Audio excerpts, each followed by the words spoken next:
जय श्री कृष्ण। किशन रागानी, कलकत्ता से एस्ट्रो के पीआर।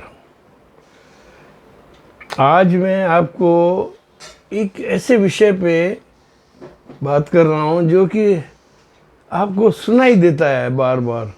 अरे फलाने का 10 साल का बच्चा गुजर गया, अरे 20 साल का आदमी गुजर गया, अरे उसने आत्महत्या कर ली, ये अकाल मृत्यु। तो हाँ भाई, जो साधारण जातक हैं उनको ये होती है, यार क्यों होती है, कैसे होती है। एक बाप जब बच्चे का शव कंधे पे ले जाए, कितनी विडंबना है, वो ईश्वर को कोसने लगते हैं।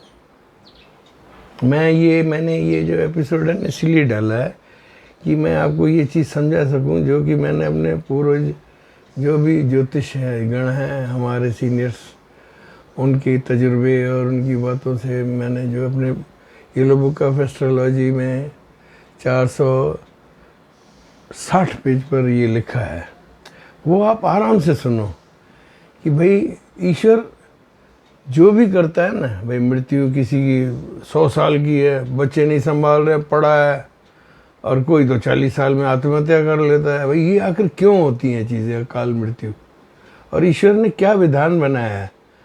हम ईश्वर को इसके लिए दोष नहीं दे सकते हैं। ये मैं आपको क्लियर करने के लिए ये आज पढ़ के सुनाता हूँ। 2 पेज हैं, आप आराम से सुनिए। भाई क्या विडम्बना है जो हम देखते हैं ना, रोते हैं घोर घोर, और हमें ये पूरी पड़ोस में धमाक हो जाती है। किसी का 20 साल का बच्चा एक्सीडेंट में मर जाए तो पूरे पड़ोस को सदमा हो जाता है, खाना बना हुआ रुक जाता है। तो मैं आपको संशय से एक मुक्ति की तरीका बता रहा हूँ, ये सुनो आप आराम से, ठीक है। प्रभु हमारे कर्मों के आधार पर ही हमारी अकाल मृत्यु या मोक्ष तय करते हैं।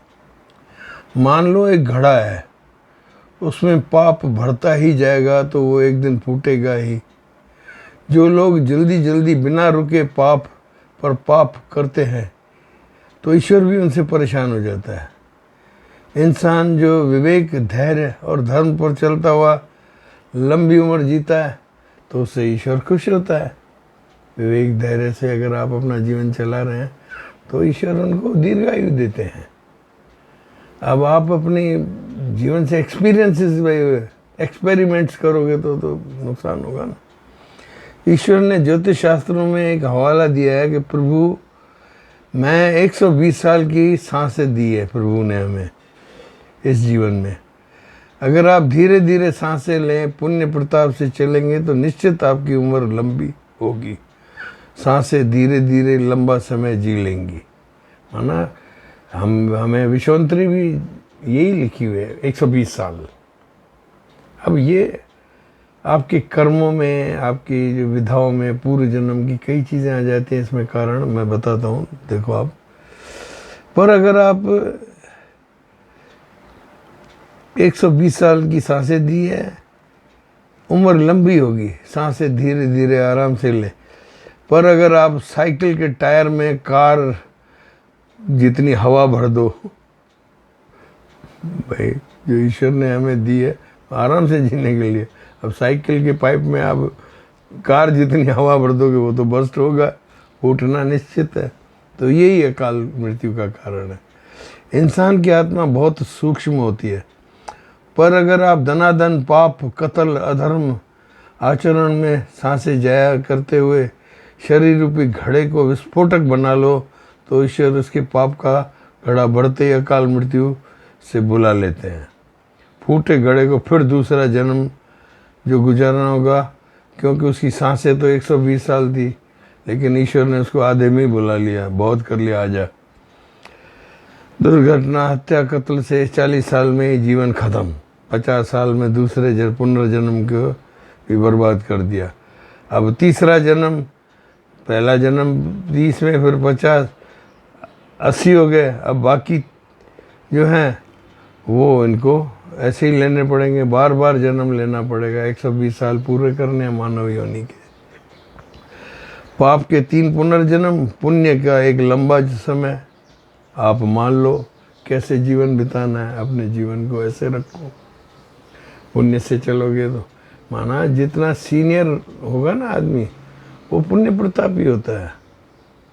आप ये ऐसे थोड़ी बड़ी उम्र मिलती है, आपके पुण्य प्रतापों की काउंटेशन है भाई।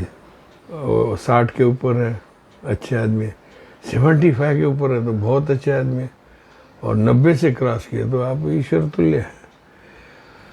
माना ये है, एक आयु सबको मिलती है, दोनों को मिलती है, पापी और पुण्यात्मा को, पर उपयोग अलग अलग हुआ। फिर भगवान भी अच्छी दुनिया ही चाहता है, तो साधु संत पुण्यात्माओं का जन्म भी दीर्घायु वाला होता है। भगवान नहीं चाहते कि संसार में भाई कोई ऐसे डॉन टाइप आदमी जिंदे रहें, तड़पाते रहे सबको और चलते रहे, तो ऐसे थोड़ी होगा। तो ईश्वर भी नहीं चाहते हैं। ईश्वर पुण्य संसार की कामना करते हैं। आयु एक ही, पर धर्म की आयु हो, बड़ी हो।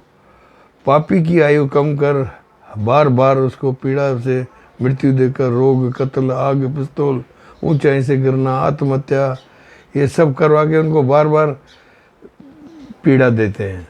ये सब ईश्वर के कार्य हैं भाई। उनको क्या करें, उनको तो पुण्य की धर्म संस्थापना करनी है ना। अकाल मृत्यु कैसे होती है, अब मैं आपको बताऊं। अकाल मृत्यु जातक की कुंडली में पाप नक्षत्र राहु जब 1, 3, 8 में हो तब होती है। वेद शास्त्रों में इसमें स्थिति का स्थान, इनके अलावा राहु की दृष्टि जहाँ हो वहाँ ही अकाल मृत्यु योग कहा जाता है। कोई भी गोली मार देगा, हत्या कर देगा, भीषण दुर्घटना हो जाएगी, प्लेन क्रैश हो जाएगा, हेलीकॉप्टर क्रैश हो जाएगा, जहर खाकर परेशान होकर आत्महत्या कर लेगा, आग में जलकर मरेगा। कुल मिलाकर पाप की माया प्राश्चित की छाया होती है, अकाल मृत्यु की छाया होती है। अगर आपका पाप करते हो तो वो आप अपनी अकाल मृत्यु को निमंत्रण दे रहे हो। राम किसी को नहीं मारते, पापी नहीं है राम। खुद ब खुद मर जाओगे कर कर खोटे काम, सीधी सी बात है। अच्छे इंसान थे भैया, आप कहते ना यार ये बहुत अच्छा इंसान था, इतना जल्दी मर गया, तो वो पूर्व जन्म के पाप होंगे। वो यहाँ पूर्व जन्म की बची हुई अच्छाइयाँ वो भुगतने आया, ये भी हो सकता है। ऐसे बात नहीं है भाई पापी जल्दी जाते हैं। कोई पुण्य आत्मा होगी, उसकी कुछ टाइम बचा हुआ होगा, वो फिर वो पूरी करने आया, वो पुण्य आत्मा होके जल्दी मर सकता है। तो everything has got a reason. आप भगवान को दोषी नहीं बना सकते हो। क्या 120 साल की है, किसी ने अच्छी तरह बिताई, फिर उसकी मृत्यु हो गई, शरीर कमज़ोर हो गया, तो उसके 20 साल और अच्छे बिताने हैं, तो 20 साल और पुण्यात्मा होके आएगा और जल्दी मर जाएगा। तो आपको दुख करने की, दुख संताप की ज़रूरत नहीं है।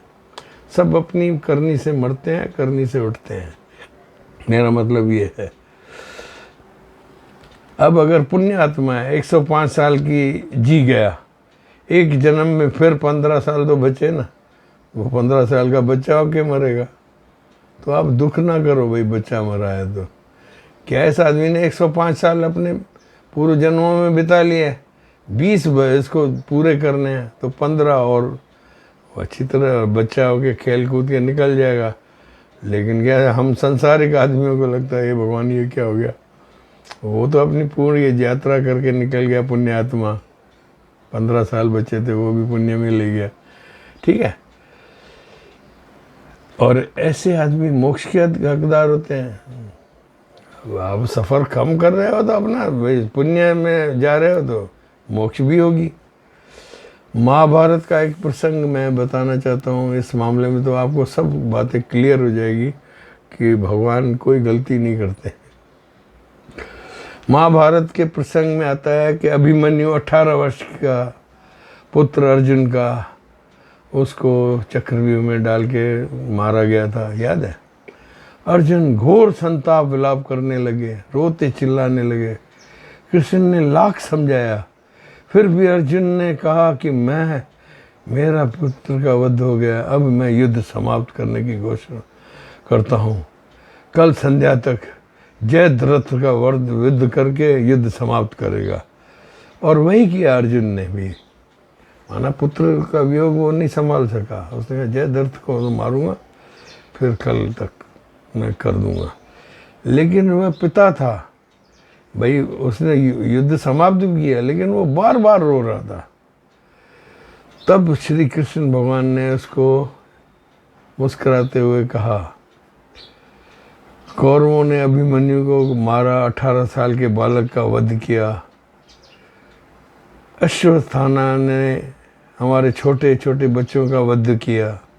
अर्जुन बोला कि हे भगवान आप बताओ ये कहाँ तक वाजिब है, युद्ध उनको हमें करना था, हमारे बच्चों को क्यों मारा, बच्चों की अकाल मृत्यु के कारण बने ये क्यों हुआ।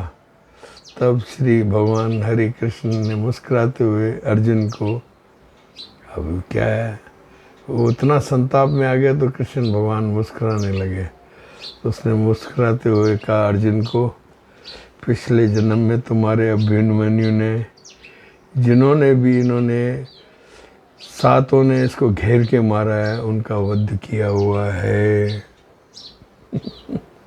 तो तुम्हारे अभिमन्यु ने इन सातों को पूर्व जन्म में मारा हुआ है, ये अकाउंट क्लियर करने आए।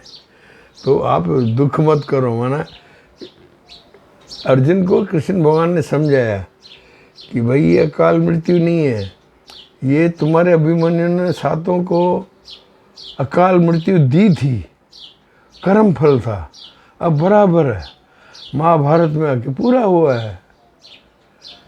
तब श्री भगवान कृष्ण ने अपने सखा अर्जुन को विलाप को देखते हुए उसे दिव्य दृष्टि दी और उसको अभिमन्यु और उसके छोटे छोटे बच्चों का पिछले जन्म का पूरा वृत्तांत दिखाया, भाई कैसे उन्होंने इनका वध किया था, जो आकर महाभारत में चुपता हुआ है।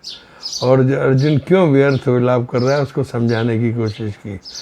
अभिमन्यु और 1000 छोटे छोटे पांडवों ने मृत्यु प्राप्त करके दूसरा जन्म पश्चात लिया है। अर्जुन ने सब दिव्य दृष्टि से देखा कि अभिमन्यु पिछला जन्म 102 साल कट के चुका था, 18 साल में अभी आया। माना अभिमन्यु ने 102 साल पूरे किए हुए थे, उसमें उसने इन सब का वध किया था। अब आखिरी 18 सालों में है इसका खुद का वध हुआ। अब अर्जुन चुप्पी साध गया, सब देख के कि पूरा इनको दिव्य दृष्टि से सब दिखा दिया श्री कृष्ण ने। तो इसका क्या मतलब है, मैं आपको ये समझाना चाहता हूँ कि मृत्यु पे आप विलाप करते हो, कुछ नहीं है, जो ईश्वर की इच्छा है वो हुई है। आप ये मन में संकल्प करके अपने को दृढ़ करें, ज़्यादा डोल मोल ना हो। अब एक सवाल तो उठता है ना कि भाई अकाल मृत्यु को टाला कैसे जा सकता है। तो जवाब है, अगर धैर्य विवेक धर्म पर सांसों को खर्च किया जाए और उनकी गति धीरे धीरे हो तो जातक लंबा जीता है।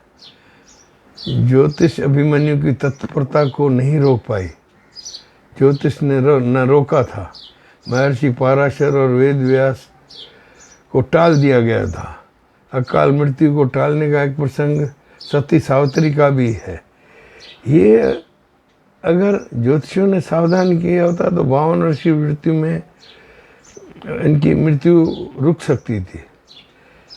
लेकिन आदमी ज्योतिषियों की सलाह मानते मानते अकाल मृत्यु को प्राप्त धैर्य से चलते हैं। तो हम जो ज्योतिषी हैं ना, हम आपको ये बोलते हैं कि थोड़ा आराम से चलो, आपका जीवन है अब ऐसे कटेगा। और ज्योतिषियों को तो राहु की चाल की मालूम होती है, ठीक है ना, वो रोक लेते हैं। धर्म आचरण पे चलो तो आपकी ये अकाल मृत्यु टल सकती है।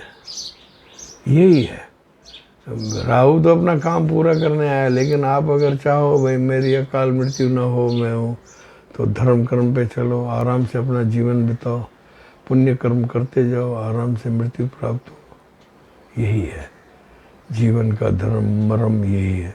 120 साल बिताने हैं, आपको कैसे बिताने हैं आप देखो। माना जो आपका जिसका कत्ल होता है ना, उसने पिछले जन्म में किया हुआ होता है। तो हम जो दृष्टा है ना, ये सोच के चले कि भाई हमें कैसे जीवन बिताना है, ये जीने की राह है। जो मैंने आपको ये पेज पढ़ा है ना, मैंने उसमें लिखा हुआ है, संताप न करे जीने की राह सुने। ठीक है, आशा है आपको ये संज्ञान पसंद आया होगा। आपको ये जो बार बार जो मृत्यु दिखती है ना बच्चों की, इनकी उनके कारण शरीर मैंने आपको पूरा बता दिया है। दाता सुखी रखे, आपके घर में सुख शांति समृद्धि हो। ईश्वर आपके सब कर्मों को शुभ करता हुआ अच्छा जीवन दे, यही मैं कामना करता हूँ और समाप्त करता हूँ इस एपिसोड को। आप मेरे चैनल को सब्सक्राइब लाइक करते जाए। मैं कई ऐसी चीज़ें बताता जाऊँगा। दुनिया में भ्रम है, हमने भी इतनी उम्र निकाली है, भ्रम में हमने भी गुजारे हैं। अब ज़रा स्पष्ट दिख रही है तो हम आपको दिखा रहे हैं। हरे राम कृष्ण।